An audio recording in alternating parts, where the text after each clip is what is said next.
जितना तुम्हारे पास social media में तुमने लोगों को इकट्ठा करके और ये कट पेस्ट की पॉलिटिक्स को शुरू किया है, उतना तो आज मोदी जी के कह लीजिए कि राज में हर गांव में हर बच्चा के हाथ में मोबाइल है। और तुम कितना भी कट पेस्ट कर लो, पूरी वीडियो तो लोगों के सामने है।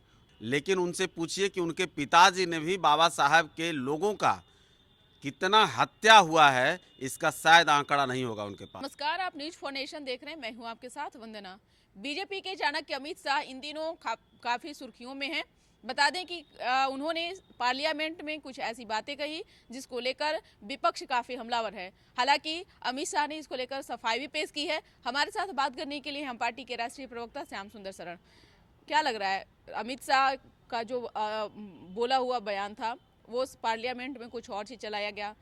अमित शाह ने उसको लेकर के जो प्रेस कॉन्फ्रेंस किया, सारी चीज़ों की जानकारी उन्होंने दी। तो क्या विपक्ष झूठ बोल रहा है या फिर क्या है? देखिए, हमको लगता है कि आपने भी पूरा बयान सुना होगा।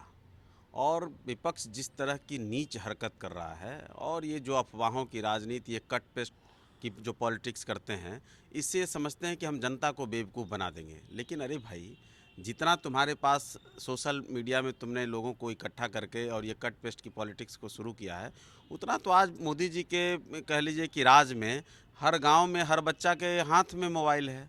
और तुम कितना भी कट पेस्ट कर लो, पूरी वीडियो तो लोगों के सामने है। पूरे वीडियो का जो सार है, जो माननीय गृह मंत्री अमित शाह जी जो कह रहे थे, ये तो सब लोगों के सामने आज पहुंच चुका है।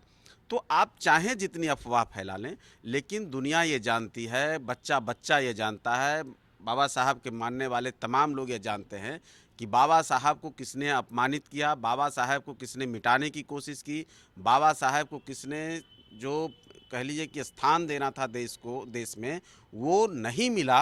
और किसने फिर बाबा साहब को सम्मान दिलाया, किसने फिर बाबा साहब, आज तेजस्वी यादव से, राहुल गांधी से पूछ दीजिए कि बाबा साहब का वो पंच तीर्थ जिसको मोदी सरकार बना रही है, उसके बारे में उनको पता है? नहीं पता है। बाबा साहब कहाँ जन्म लिए हैं, शायद तेजस्वी यादव जी को पता होगा। बाबा साहब की शिक्षा दीक्षा कहाँ हुई, शायद पता होगा। वो मुंबई का हिंदू मिल क्या है, वो शायद उनको नहीं मालूम होगा। लंदन में बाबा साहब कहाँ रह कर के वकालत करते थे, वो भी नहीं पता होगा। और कहाँ दिल्ली के हलीपुर में उनकी अंतिम सांस बाबा साहब ने ली, वो भी नहीं पता होगा इन लोगों को। और मोदी सरकार ने दिल्ली में वो मकान जिसमें बाबा साहब रह कर के वकालत करते थे, उस मकान को भारत सरकार ने अपने पैसे से खरीदा। और आज पंच तीर्थ का निर्माण हो रहा है। मुझे लगता है अब अंतिम चरण में हो गया होगा। तो बाबा साहब को तो पूरी तरह से अपमानित इसी कांग्रेस ने, इसी नेहरू परिवार ने किया। और चलिए, उतना तो छोड़ दिए, लालू परिवार जो आज तेजस्वी यादव ने लंबा चौड़ा लेख लिखा है, शायद मुझे लगता है कि वो तो उस लेख को अगर उनको कह दिए देख के पढ़ने के लिए, तो शायद वो भी नहीं पढ़ पाएंगे।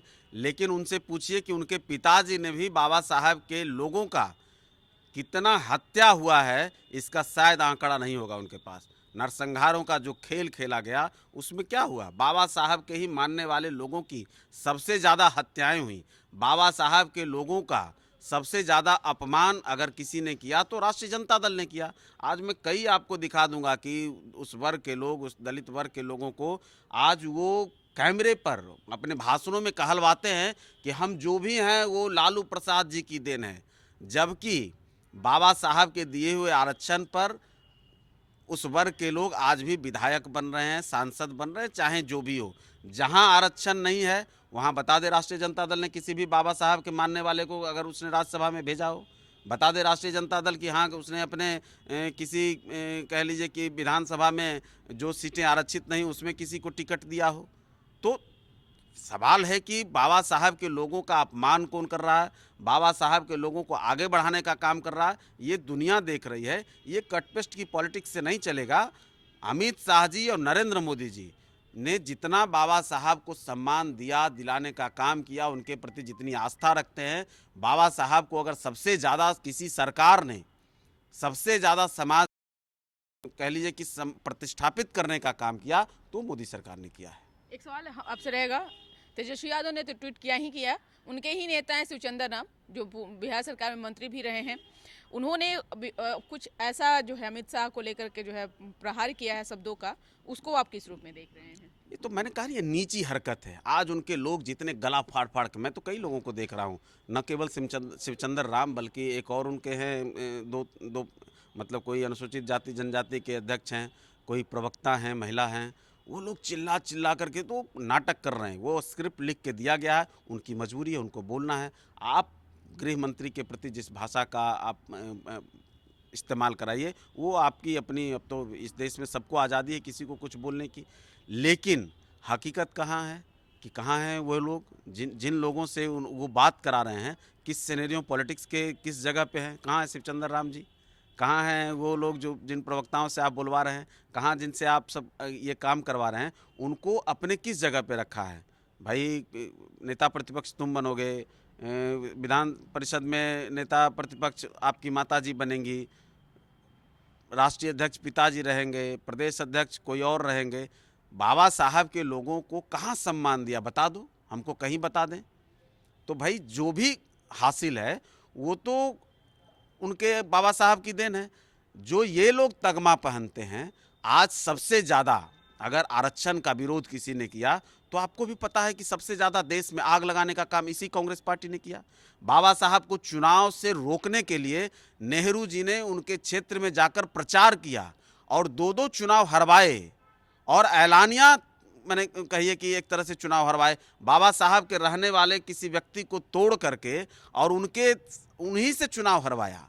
तो बाबा साहब की बेइज्जती जितना ज़्यादा नेहरू परिवार ने किया, बाबा साहब के लोगों की बेइज्जती जितना हो सका वो लालू परिवार ने किया। या जो ये तगमा पहनते हैं, जो चोला ओढ़ते हैं, बाबा साहब का नाम लेते हैं, यही तो उन्होंने कहा कि दिन भर बाबा साहब का नाम लेते हो, रटते हो, लेकिन उनके लोगों के लिए कुछ नहीं करते हो, उनके लिए कुछ नहीं करते हो। तो ये बात कहना अगर उनको कहीं खटक रहा है तो वो एक प्रोपेगेंडा चला रहे हैं, एक कह लीजिए कि अफवाह फैला रहे हैं, लेकिन उससे देश को कोई फर्क नहीं पड़ने वाला है। देश जानता है किसको सम्मान कौन दे रहा है, कौन नहीं दे रहा है। बहुत बहुत शुक्रिया बात करने के लिए। तो हम पार्टी के राष्ट्रीय प्रवक्ता श्याम सुंदर शरण थे, जिन्होंने अमित शाह के समर्थन में जो है, बचाव में जो है उन्होंने उतरा और कहा, राजद को एक तरह से निशाना बनाया और कहा कि बाबा भीमराव अम्बेडकर की बात भले ही नेता करते रहे हों, लेकिन उनके पद चिन्हों पर जब चलने की बारी आती है ये लोग पीछे मुंह मोड़ लेते हैं। सहयोगी अकबर अली के साथ न्यूज फॉर नेशन, पटना।